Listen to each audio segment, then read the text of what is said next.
मैं बात कर रहा हूं डॉक्टर राजेंद्र गुप्ता, कृत्रिम गर्भधान केंद्र बठिंडा से बात कर रहे हैं। तो आज हम बात करेंगे ये पशुओं में जो रिपीट ब्रीडिंग की समस्या है, जो पशु बार बार फिर जाते हैं और स्पेशली ये प्रॉब्लम गायों में और दोगली गायों में बहुत ज़्यादा आती है, इसके बारे में बात करेंगे। सबसे पहले आपको ये बात समझानी ज़रूरी है कि रिपीट ब्रीडिंग होती एक्चुअली क्या है।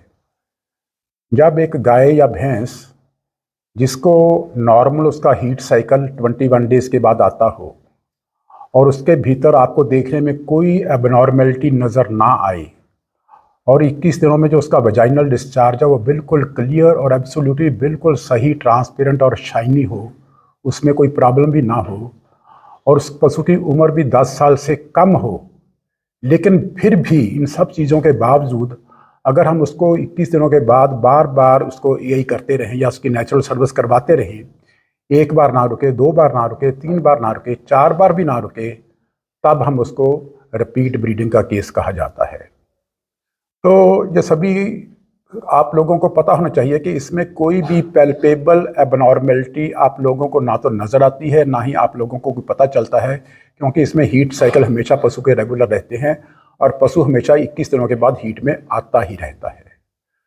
तो जब ऐसी समस्याएं आती हैं, ये हमने देखा है फील्ड में, डेयरी फार्मर्स में यह समस्या बहुत ज़्यादा आती है और हमारे डेयरी फार्मर्स को इसका बहुत ज़्यादा खमियाजा भी भुगतना पड़ता है क्योंकि जब हम किसी पशु को पालते हैं और वो बार बार रिपीट करती रहती है तो हम लोगों को उसका डिसएडवांटेज बहुत ज़्यादा मिलता है, हमारे डेयरी फार्मर्स को उसका लाभ नहीं मिलता। तो ये काम हमारे लिए ज़्यादा फ़ायदेमंद, ज़्यादा लाहेबंद नहीं होता। तो इस समस्या को भी हल करना आप लोगों के लिए अति ज़रूरी हो जाता है। बेसिकली जो रिपीट ब्रीडिंग के कारण मुख्य रूप से हम लोगों को मिलते हैं, उसके 2 कारण होते हैं। फेलर ऑफ फर्टिलाइजेशन, पशु का गर्भित ही ना होना। पहली बात क्या होती है, पशु गर्भित ही ना हो। गाय हीट में तो आती है, जैसा मैंने आपको बताया है, उसको हम नई दूध करवाते भी हैं, चाहे उसकी हम लोग ईआई करें, चाहे नेचुरल सर्विस करवाएं, लेकिन वो गाय गर्भित ही नहीं हो तो इसको बोलते हैं फेलर ऑफ फर्टिलाइजेशन। कुछ केसेस में ऐसा होता है, अप्रॉक्सीमेटली रिपीट ब्रीडिंग के 40% केसेस में ऐसा होता है कि गाय गर्भित ही नहीं होती। और दूसरी समस्या क्या होती है कि गाय गर्भित तो हो जाती है, यानी कि उसकी प्रेगनेंसी तो हो जाती है, फर्टिलाइजेशन हो जाती है, लेकिन फर्टिलाइजेशन होने के पश्चात 17 दिनों से पहले, जब मैंने आपको जैसा समझा बच्चे की इम्प्लांटेशन होने पहले, जब बच्चा बच्चेदानी में चिपकता है या इम्प्लांट करता है, उससे पहले ही बच्चे की मौत हो जाती है। जब 17 दिनों से पहले बच्चे की मौत हो जाती है तो ऐसी गाय या ऐसा मादा पशु भी 21 दिन के बाद हीट में आ जाती है, तो उसको भी हम लोग रिपीट ब्रीडिंग के नाम से जाना जाता है। सो बेसिकली जब जो 2 समस्याएं हैं, पशु का फर्टिलाइजेशन ना होना और दूसरी बात पशु के 17 दिन से पहले बच्चे की मौत हो जाना, जिसको हम बोलते हैं अर्ली एम्ब्रियोनिक डेथ। जहाँ तक फर्टिलाइजेशन का फेलियर का सवाल है, फर्टिलाइजेशन नहीं होती, इसमें 2 कारण हैं। या तो उस गाय के अंडे में कोई डिफेक्ट हो, या उस सीमन जो आप लोगों ने छोड़ा है या नेचुरल सर्विस में जो सीमन आप लोगों ने दिया है, सीमन में कोई डिफेक्ट हो। अगर सीमन में कोई डिफेक्ट है या आपके एआई वाला फ्रोजन सीमन में कोई डिफेक्टिव है, तो आप लोग उसके सबसे पहले सीमन की जांच करवाएं, जिससे हमने बार बार उसको आर्टिफिशियल इंसेमिनेशन की है या नेचुरल सर्विस की है। अगर आप लोगों के सीमन में कोई प्रॉब्लम है तो आप लोग उसको रिप्लेस कर सकते हो, तो आपकी मसला हल हो जाएगा।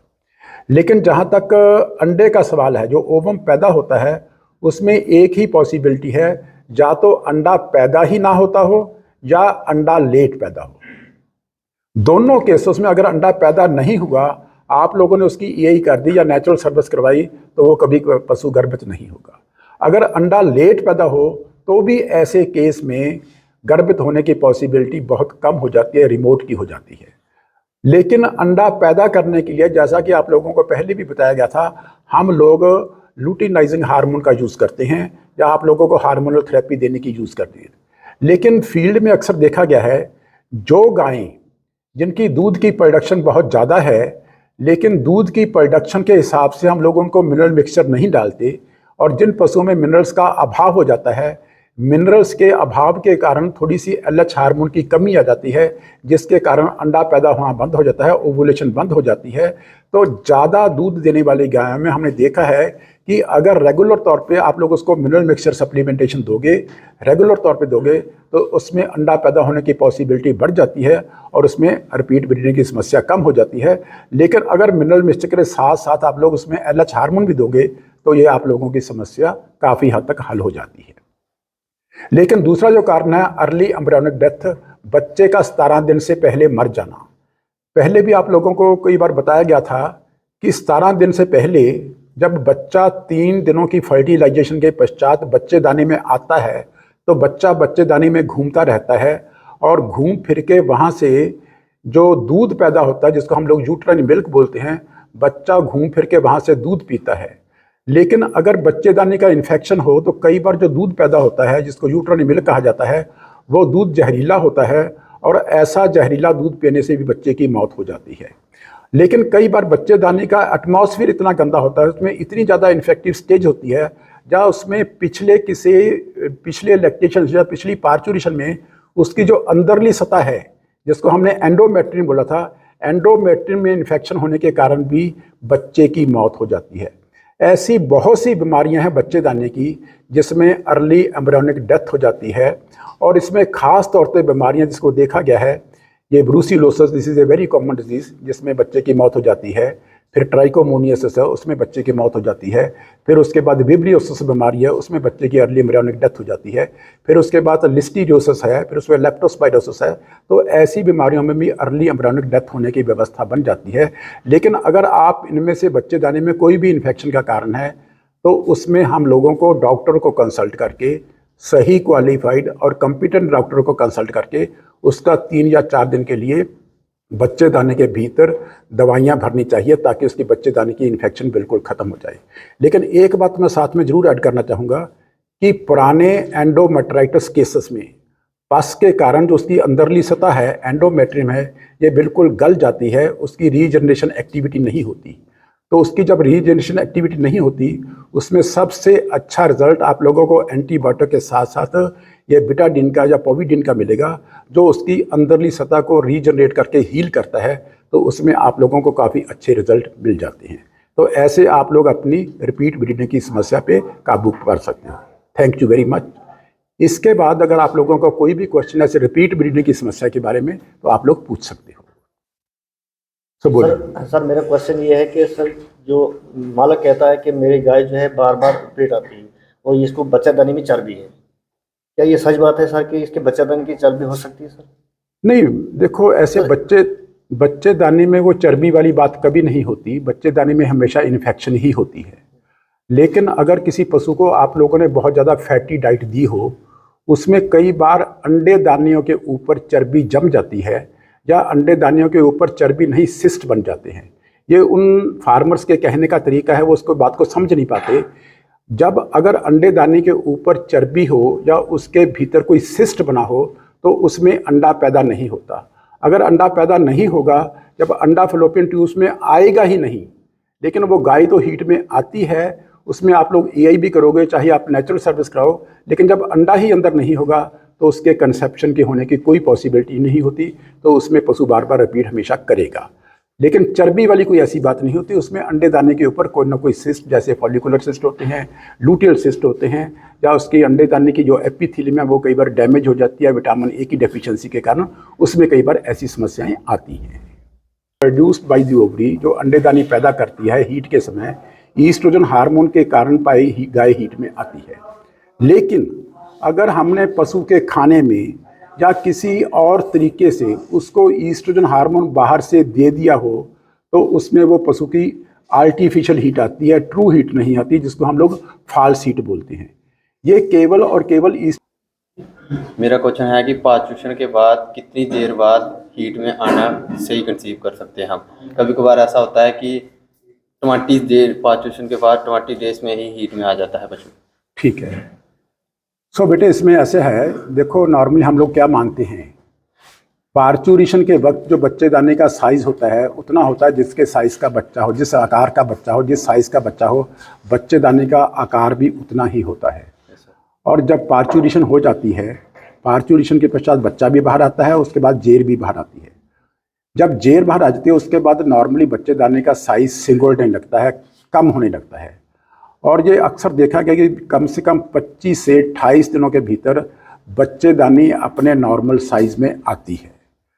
और ये भी देखा गया है कि अगर पशु का न्यूट्रिशन स्टेटस अच्छा हो, डेयरी फार्मर ने पशु का बहुत अच्छे से ख्याल किया गया हो, पार्चुरेशन के बाद उसको उतनी खुराक डाली गई हो जो उसके शरीर का एनर्जी बैलेंस मेंटेन करती हो, तो 28 दिनों के बाद जब बच्चेदानी, या 30 दिनों के बाद, 1 महीने के बाद आप मान सकते हो, जब बच्चेदानी अपने नॉर्मल साइज में आ जाती है तो उसकी एक्टिविटी शुरू हो जाती है।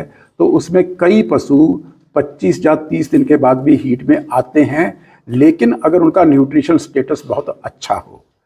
लेकिन टेक्निकली हम लोग आपको क्या एडवाइस करते हैं, अगर कोई गाय 25 या 30 दिन के बाद, या 1 महीने के बाद, या सवा महीने के बाद हीट में आती है, हम लोगों को उसकी ईआई नहीं करनी चाहिए।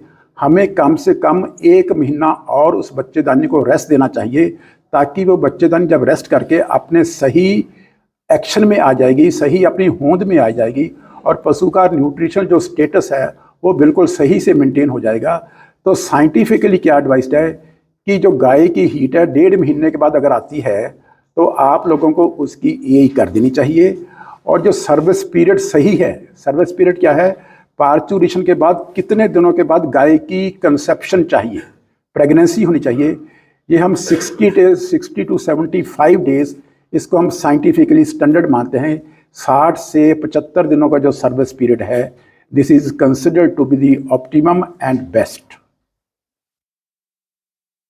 रिप्रोडक्टिव सिस्टम में इन्फेक्शन हो जाती है, इन्फ्लेमेशन हो जाती है, तो इसके सर साइन मतलब कि क्या हो गए, सिम्टम्स हमें कैसे पता चलेगा कि इन्फेक्शन हो गई? इसको थोड़ा सा बेटे और अमेंड कर दो। अगर कोई गाय बार बार रिपीट कर रही है और हम लोगों को ऐसे लगता है कि अंदर इन्फेक्शन है, तो हम लोगों को कैसे पता चलेगा? ठीक है ना। अदरवाइज अगर इन्फेक्शन पहले होगी तो उसमें पस बाहर आती है, लेकिन ऐसे केसेस में पस बाहर नहीं आती। पायोमेट्रन तो बाहर आएगी तो आपको पता चल जाएगा, लेकिन इस केस में नहीं आएगी। रिपीट ब्रीडिंग के केस में पस बाहर नहीं आएगी, उसमें केवल एंडोमेट्राइटिस होती है, इन्फेक्शन होती है, लेकिन वो अंदर ही सतह पे होती है केवल। ठीक है ना। आप हाँ, ये पूछ लो, चलो आप, कोई बात नहीं, पूछो, कोई बात नहीं सर। और मतलब कि जैसे कि और क्या क्या होता है फीमेल रिप्रोडक्टिव सिस्टम में जिसकी वजह से रिपीट ब्रीडिंग आ सकती है?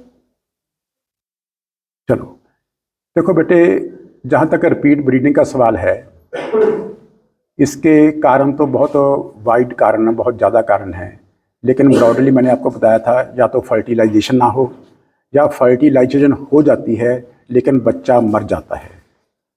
लेकिन इसमें जो बीमारियां हैं बच्चेदानी की, वो कोई एक बीमारी नहीं, दे रहा hundreds of diseases which are prevalent inside the uterus, जिसके कारण बच्चा मरने की संभावनाएं बन जाती हैं। लेकिन अगर हम लोग इसके डायग्नोसिस की बात करें कि बच्चेदानी में कौन सी इन्फेक्शन है, इसमें आप लोग कभी डायग्नोसिस कर नहीं पाओगे।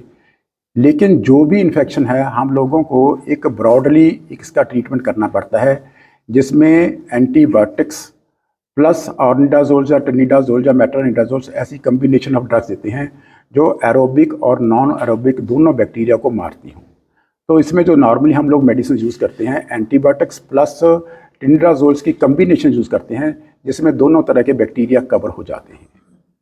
तो ऐसे ही आप लोगों को इसका ट्रीटमेंट करना पड़ता है। जो बाकी कारण हैं, जैसे मैंने आपको बताया कि इसमें मिनरल्स के अभाव के कारण भी होती है। अगर एनर्जी का लेवल पशु में नहीं सही नहीं है, नेगेटिव एनर्जी बैलेंस चल रहा है, तो नेगेटिव एनर्जी बैलेंस के कारण भी रिपीट ब्रीडिंग की समस्या आती है। फिर अंडे दाने के ऊपर, जैसा आप लोगों को बताया गया, सिस्टिक ओवेरियन डिजीज़ होती है, जिसमें अंडे दाने के ऊपर फॉलिकुलर सिस्ट या लूटियल सिस्ट बन जाते हैं, उनके कारण भी पशु में रिपीट ब्रीडिंग की समस्या आती है।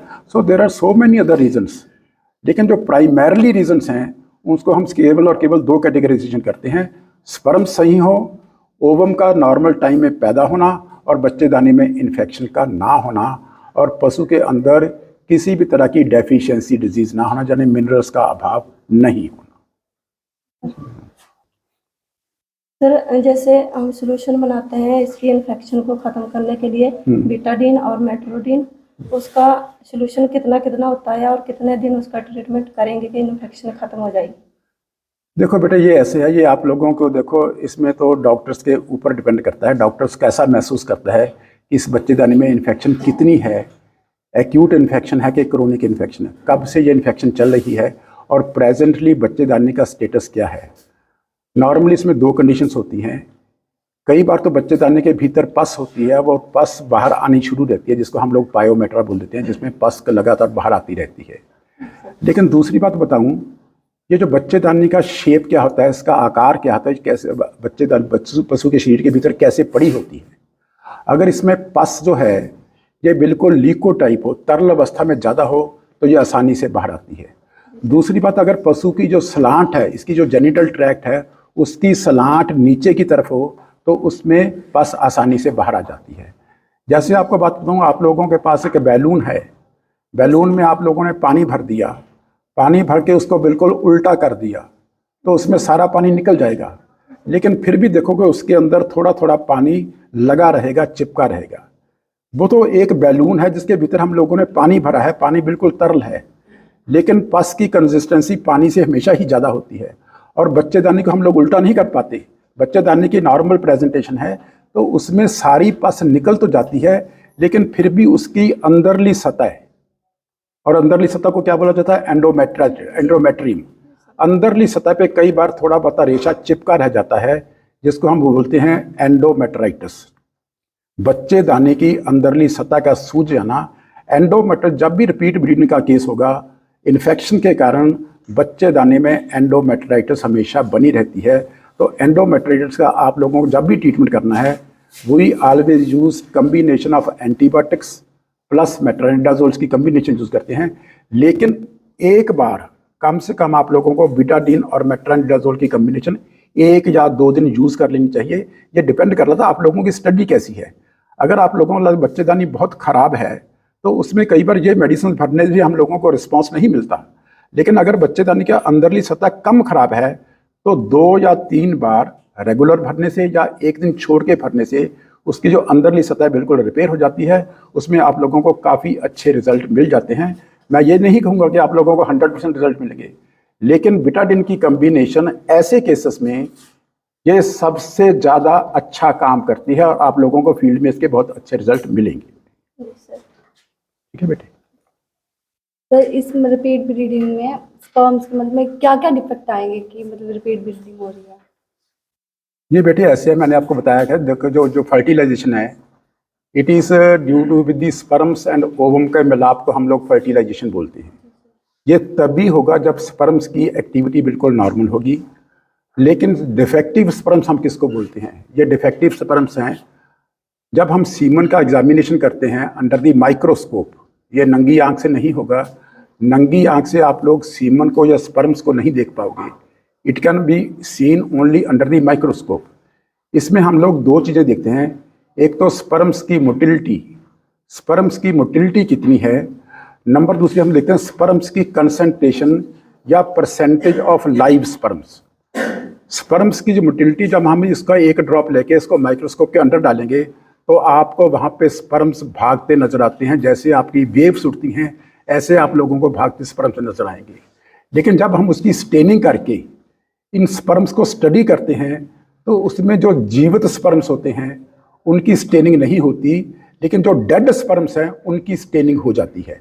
तो हम उस फील्ड में सभी स्पर्म्स को काउंट कर लेते हैं कि टोटल नंबर ऑफ स्पर्म्स कितने हैं, उसमें जीवित कितने हैं और डेड कितने हैं। लेकिन परसेंटेज ऑफ डेड स्पर्म्स, क्या बोल रहा हूँ, percentage of dead sperms, it should never exceed more than 20%। अगर किसी भी सीमन के सैंपल में जो डेड स्पर्म्स की परसेंटेज 20% से बढ़ जाती है, तो सच ऐसे सीमन को हम लोग अनफिट फॉर फर्टिलाइजेशन बोल देते हैं। तो इसलिए आपको स्पर्म्स की मोटिलिटी चेक करनी चाहिए, और दूसरा स्पर्म्स की कंसंट्रेशन। तीसरी बात आ गई, ये स्पर्म्स की लाइव कितने हैं और डेड कितने हैं। जहाँ तक स्पर्म्स की कंसंट्रेशन का सवाल है, क्लास में पहले भी आपको बताया था, जब हम लोग ये सीमन स्ट्रास को तैयार करते हैं लैब में, हमारी लेबोरेटरीज में, हम इसके भीतर इसको डाइल्यूट करके एक स्ट्रा के भीतर 30 मिलियन स्पर्म्स डालते हैं। एक स्ट्रा के भीतर कितने डालते हैं? 30 मिलियन स्पर्म्स। और जब हम लोग सीमन का कलेक्शन करते हैं उसका 37 डिग्री सेंटीग्रेड पे किया जाता है। 37 डिग्री सेंटीग्रेड से फिर हम उसको 4 डिग्री सेंटीग्रेड पे ठंडा करते हैं। 4 डिग्री सेंटीग्रेड से फिर हम उसको -145 डिग्री सेंटीग्रेड पे लेके आते हैं। फिर उसके बाद -196 डिग्री सेंटीग्रेड पे लेके आते हैं। जो आपके लिक्विड नाइट्रोजन कंटेनर में सीमन होता है वो -196 डिग्री पे होता है। जब हम उसको लगाते हैं तो फिर हम दोबारा उसको 37 डिग्री के पानी पे डालते हैं। इसलिए जो सीमन है जिसके नॉर्मल प्रोडक्शन पशु के शरीर में 37 डिग्री पे होती है, पहले उसको 4 डिग्री पे लेके आना, फिर उसको -145 पे लेके आना, फिर उसको -196 पे लेके आना, दोबारा फिर उसको 37 डिग्री पे लेके आना। जब ऐसे ही उसको बार बार ठंडा करना पड़ता है, फिर बार बार उसको सही टेम्परेचर पे लेना, इन सारी प्रक्रियाओं में, इन सारी प्रोसेस में जो सीमन की एक्टिविटी है, सीमन को शॉक लगता है, उस शॉक के कारण काफ़ी तो स्पर्म्स मर जाते हैं और काफ़ी स्पर्म्स इनएक्टिव हो जाते हैं। हम ये मान के चलते हैं कि जब आप लोगों ने थाई सीमन स्टाकी कर ली, उसको पानी में डाल दिया, पानी में डालने के जब वो लिक्विड स्टेज में आ गया तो उसको एग्जामिनेशन किया तो उसके भीतर कम से कम 10 मिलियन लाइव स्पर्म्स जिंदा होने चाहिए। अगर 10 मिलियन लाइव स्पर्म्स जिंदा हैं तो that semen is considered to be fit for fertilization. अगर इससे कम है तो फिर हम लोग उस सीमन को यूज नहीं करते। This is called sperm concentration. So in 3 बातों का हम लोग स्पर्म्स को स्टडी करनी 3 बातों को स्टडी करते हैं। Number 1 sperm motility, number 2 sperm concentration और number 3 percentage of dead sperms. Okay बेटे। तो फॉलिकल के ऊपर सिस्ट क्यों बनता है? ये बेटे ऐसे होता है, फॉलिकल के ऊपर सिस्ट नहीं बनता, ये बेसिकली ओवरी के ऊपर सिस्ट बनता है। जब ओवरी के ऊपर जब गाय हीट में आती है उस दिन अंडे दानी के ऊपर एक फॉलिकल, बड़ा सारा फॉलिकल जिसको हम लोग ग्रैफिन फॉलिकल बोलते हैं, और ये ग्रैफिन फॉलिकल अगर ग्रैफिन फॉलिकल के भीतर क्या होता है, ओवम होता है, और इसको तोड़ने के लिए हम लोगों को लुटिनाइजिंग हार्मोन या LH हार्मोन चाहिए होता है। अगर पशु के शरीर में LH हार्मोन पैदा ही ना हो रहा हो तो ये ग्रैफिन फॉलिकल टूटता नहीं है। अगर ग्रैफिन फॉलिकल नहीं टूटेगा, उस ग्रैफिन फॉलिकल के भीतर फॉलिकुलर फ्लूइड होता है। कई बार ये फॉलिकुलर फ्लूइड वहाँ से एक्सटेंड होना शुरू हो जाता है, चारों तरफ अंडेदानी के चारों तरफ ही ऐसे फॉलिकुलर फ्लूइड भर जाता है जिसमें बीच में अंडेदानी होती है और उसके चारों तरफ फॉलिकुलर फ्लूइड भरा होता है। ऐसी ओवरी को हम क्या बोलते हैं, this is called cystic ovary.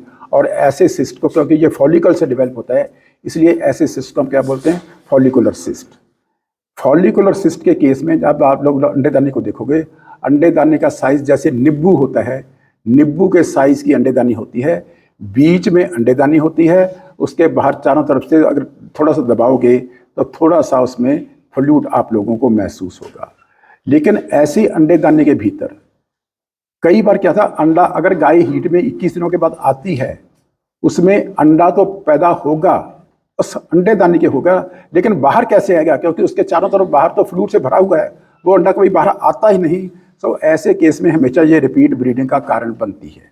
और कई बार फॉलिकुलर सिस्ट के भीतर जो उसका फॉलिकुलर फ्लूइड होता है उसमें ईस्ट्रोजन हार्मोन की मात्रा काफ़ी होती है, और ऐसा केस जिसमें ईस्ट्रोजन की मात्रा काफ़ी हो वो लंबे समय तक पशु हीट में चलता रहता है, that is called nymphomaniac stage, क्योंकि उसके भीतर हमेशा ईस्ट्रोजन हार्मोन बना रहता है, उसमें हीट के साइंस हमेशा चले जाते हैं। ऐसे पशु हम क्या बोलते हैं, क्रोनिक बुलर्स, और this is called nymphomaniac stage. तो ऐसी समस्याएं भी फॉलिकुलर सिस्ट में आ जाती हैं। ठीक है बेटे। सर अगर फीमेल में इन्फेक्शन होगी, हमें कैसे पता चलेगा कि इसमें यूट्रस में कौन सी इन्फेक्शन है? बेटे जहाँ तक बच्चेदानी में कौन सी इन्फेक्शन है, देखो ये तो आप लोगों को कभी पता नहीं चलेगा कि इसमें कौन सी इन्फेक्शन, जहाँ तक हमारे फील्ड का सवाल है। लेकिन अगर फिर भी आप लोग जानना चाहते हो, उसमें हम लोग कल्चरल सेंसिटिविटी कहते हैं।